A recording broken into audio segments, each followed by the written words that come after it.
Did I ever tell you how lucky you are? By Dr. Seuss.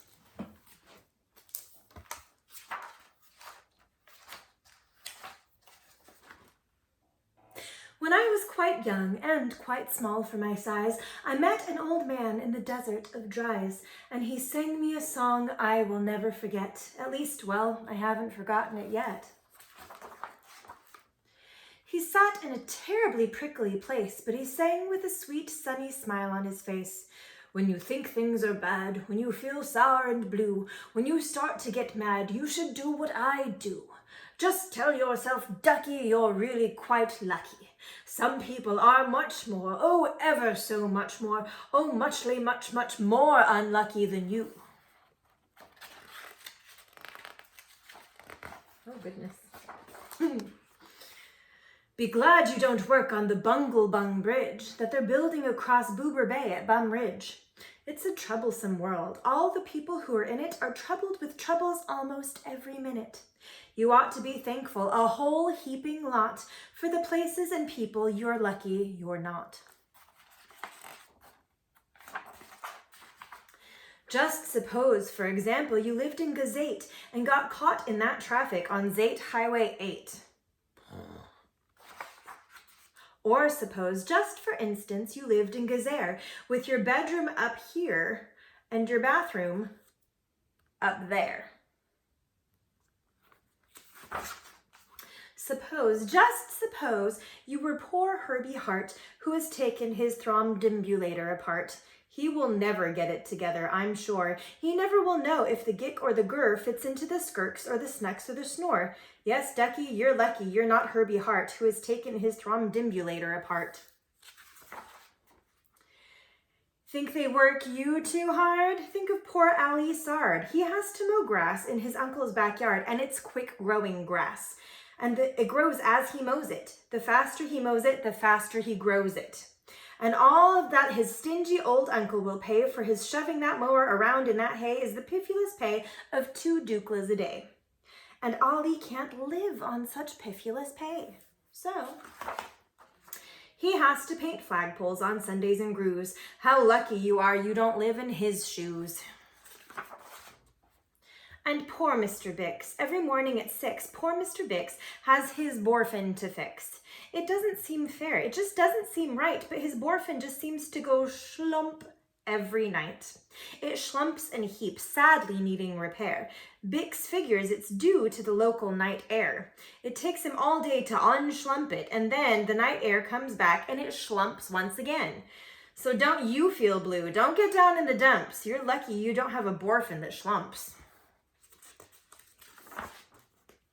And while we are at it, consider the schlots, the crumple-horned, web-footed, green-bearded schlots whose tail is entailed with unsolvable knots.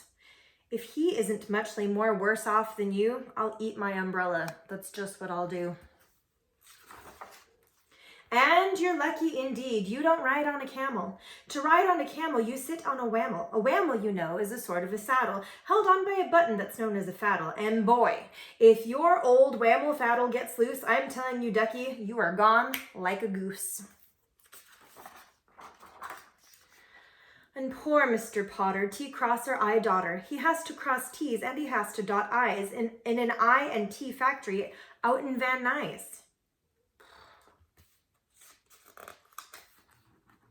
Oh, these pages are sticky. Oh, the jobs people work at. Out west near Hotch Hotch, there's a Hotch Hotcher bee watcher. His job is to watch, is to keep both his eyes on the lazy town bee. A bee that is watched will work harder, you see.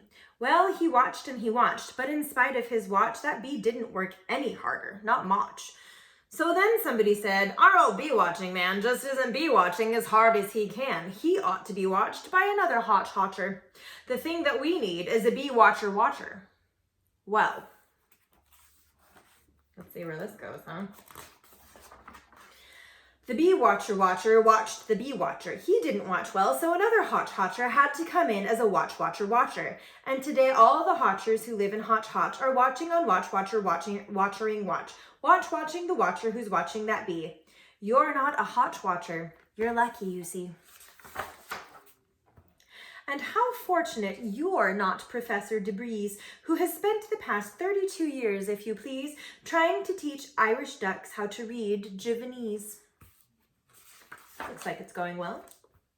And think of the poor puffing Pooglehorn players who have to parade down the Pooglehorn stairs every morning to wake up the Prince of Pooboken. It's awful how often their poogles get broken. Ooh, it's a mouthful. And oh, just suppose you were poor Harry Haddo. Try as he will, he can't make any shadow. He thinks that perhaps something's wrong with his giz, and I think, by golly, there probably is. And the brothers Bazoo, the poor brothers Bazoo, suppose your hair grew like theirs happened to do. You think you're unlucky? I'm telling you, Ducky, some people are muchly, oh, ever so muchly, much more unlucky than you. Boy, I guess they're all just friends forever, huh? Can't get away from those brothers. And suppose that you lived in that forest in France where the average young person just hasn't a chance to escape from the perilous pants-eating plants. But your pants are safe. You're a fortunate guy, and you ought to be shouting, "How lucky am I?" Oh, he lost his pants. And speaking of plants, you should be greatly gladish. You're not Farmer Falkenberg's 17th radish. You see that? There's a little worm that's going to eat number 17.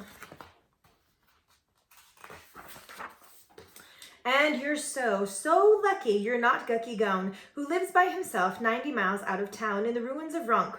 Ronk is rather run down. I mean, he's got his own pool. But yeah, it doesn't look like a nice place to live. And you're so lucky you're not a left sock, left behind by mistake in the caverns of Croc. How does somebody lose one sock? Happens all the time, right? Maybe they're all in a cavern somewhere. Thank goodness for all of the things you are not. Thank goodness you're not something someone forgot and left all alone in some punkerish place, like a rusty tin coat hanger hanging in space.